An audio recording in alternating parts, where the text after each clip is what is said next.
Eisenhower later says that he saw this happen. MacArthur says, I cannot bother with pieces of paper during a military operation. And so he crosses the bridge. All through the camp were scenes of panic. My dad says, let's get the hell out of here. The soldiers are going to kill us. Then troops began to set fire to their wooden shacks. One reporter wrote, the blaze was so big it lit the whole sky. A nightmare come to life. The president looked out a window of the White House in the direction of the fire, then retired for the night. And the roaring flames sound the death knell to the fantastic Bonus Army that ends so disastrously in the shadow of the capital of the United States of America. The morning after the Bonus rout, public sentiment took a dramatic turn against Herbert Hoover. He argued that this was a communist revolution, and there wasn't one bit of evidence to prove it. If the expulsion needed a human face, it came in the person of Joe Angelo, whose story was published across the nation. Joe Angelo gets the Distinguished Service Cross for saving Patton's life on the battlefield. The next morning, Angelo comes to the burned-out field to see Patton. And Patton says, take this man away, I don't want to see this man. Walter Waters quickly faded into obscurity. The BEF was broken up. The men returned to some city or other, there to roam the streets, hopelessly seeking work or to shuffle in bread lines. There they remain, crying examples not of the need for the bonus, but of the need for a new American system.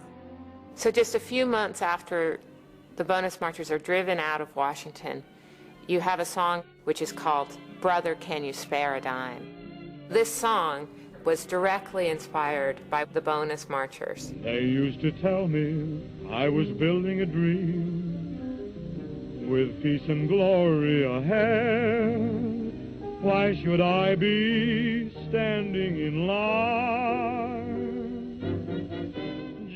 And it just captured the desperation that was the story of the bonus march. Say, buddy, can you spare a dime? On November 8th, 1932, Americans, desperate for change, elected Franklin Delano Roosevelt president. The first thing that Roosevelt does, he produces something called the Economy Act. The big victims are veterans, disabled veterans. Still, the veterans kept returning to Washington each year. FDR knows that he cannot use force against the veterans. He also knows he doesn't want them in Washington, D.C. Many of the men were sent to work in rehabilitation camps in the Florida Keys. On September 2nd, 1935, the most powerful hurricane ever to hit the Western Hemisphere hits in the Upper Keys where these guys are located.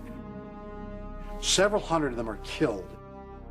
The government attempted to suppress the news. But one of the first rescue boats to get in carried the renowned writer Ernest Hemingway. In an angry piece, he wrote, "The veterans in those camps were practically murdered."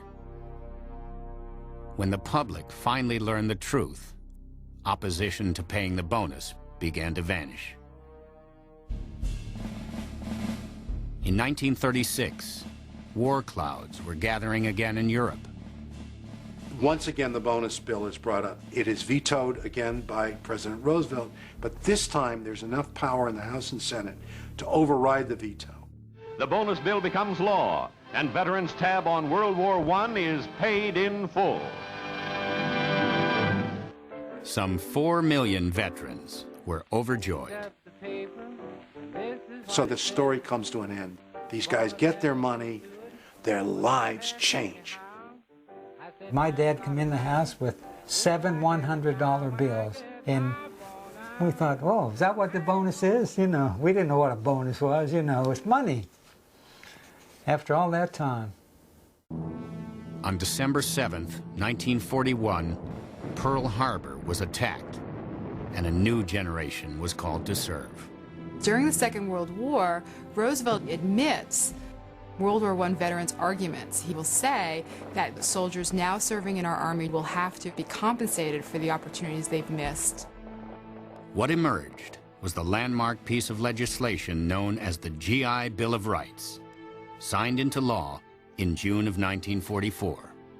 It put millions of people into housing, put millions of people in college, put millions of people into small businesses, and it changed America. The legacy of the Bonus Army can be seen in all the marches on Washington that have followed. And American soldiers returning from war today expect the government to keep its promises. The Bonus March was a very visible lesson to political leaders that they did need to do something to respond to the individual needs of Americans. It tells us about the determination of people to make sure that veterans are recognized for the service that they render to the nation. In my later years, I understood what it meant. It meant freedom to demonstrate, and it showed America was a free, working democracy. The March of the Bonus Army is available on video cassette or DVD. The companion book to the program is also available. To order, call PBS Home Video at 1-800-PLAY-PBS.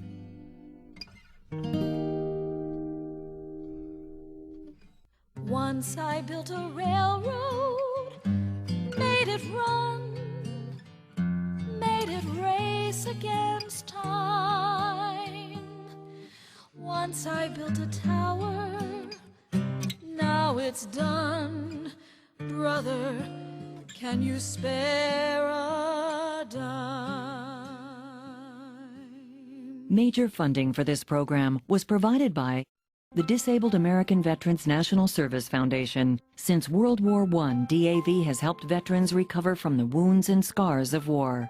DAV, building better lives for America's disabled veterans and their families. Additional production support provided by Tawani Foundation, promoting the ideal of the citizen soldier at the Pritzker Military Library, Chicago, Illinois, and by the Humanities Council of Washington, D.C. We are PBS.